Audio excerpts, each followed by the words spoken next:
Do you code inpatient procedures using ICD-10 PCS?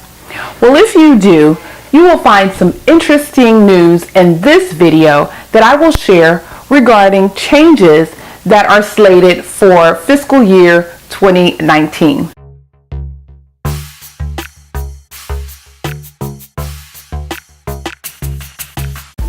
I'm Clarice Warner, the girl with the pearls, the founder and education director of the Professional Reimbursement Network, LLC, where coding education is key. And on this channel, we provide you with information, tips, and strategies on how to become a certified marketable medical coder. If you are new to our channel, please click on the word subscribe to become a part of our community. You can also click the bell to be notified when we post our new videos. Also, feel free to look over our videos. You may find some useful and valuable information on how to become a certified marketable medical coder. So ICD-10 PCS stands for the International Classification of Diseases, the 10th Revision Procedure Coding System. The ICD-10 PCS is a procedure classification published by the United States for classifying procedures performed in hospital inpatient healthcare settings.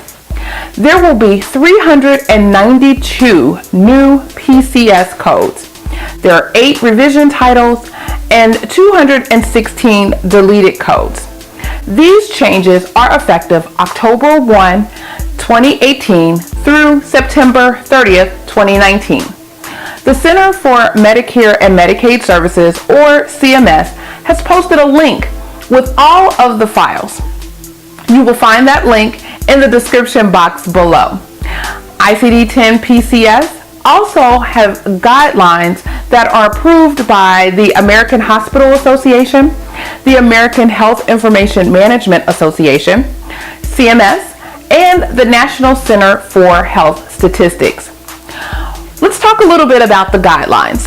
There is one new guideline and a few changes that were identified for the guidelines for 2019. The new guideline is B3.17, and it was added in response to public comment. It states, transfer procedures using multiple tissue layers. The root operation transfer contains qualifiers that can be used to specify when a transfer flap is composed of more than one tissue layer, such as a musculocutaneous flap. For procedures involving transfer of multiple tissue layers, including skin, subcutaneous tissue, fascia, or muscle, the procedure is coded to the body part value that describes the deepest tissue layer in the flap, and the qualifier can be used to describe other tissue layers in the transfer flap.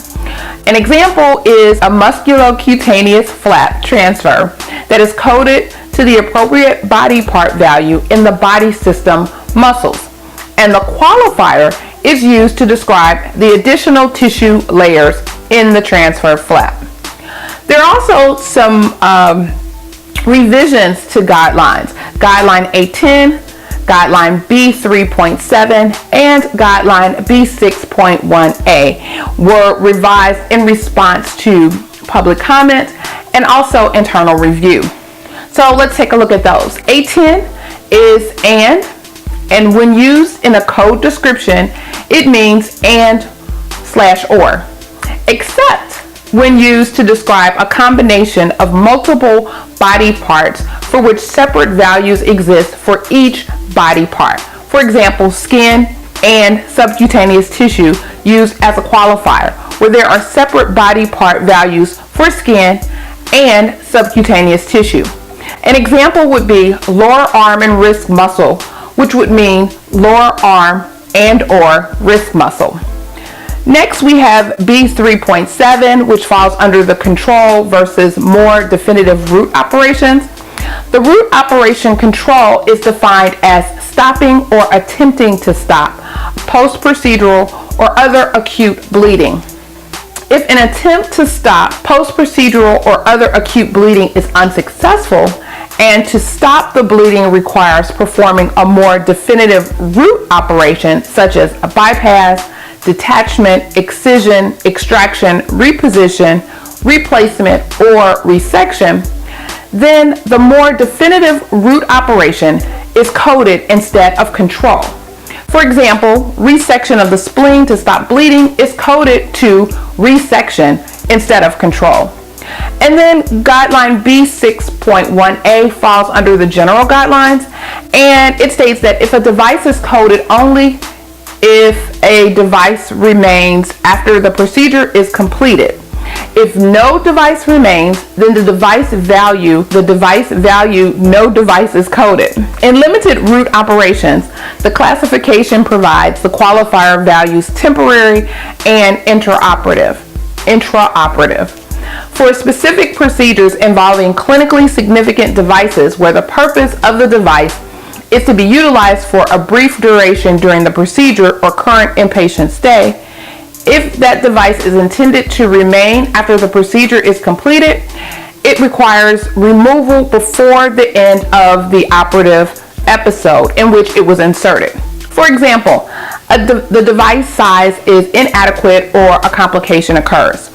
Both the insertion and removal of the device should be coded. Well, there you have it, a peek into the ICD-10 PCS 2019 changes. Question of the day: was this information on the ICD-10 PCS changes helpful for you?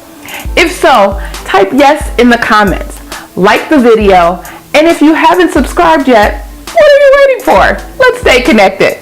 I'm Clarice Warner, the girl with the pearls, the founder and education director of the Professional Reimbursement Network, LLC, where coding education is key, providing you with information, tips, and strategies on how to become a certified marketable medical coder, reminding you to be safe, be kind, and don't wish for it, work for it. Take care and see you in the next video.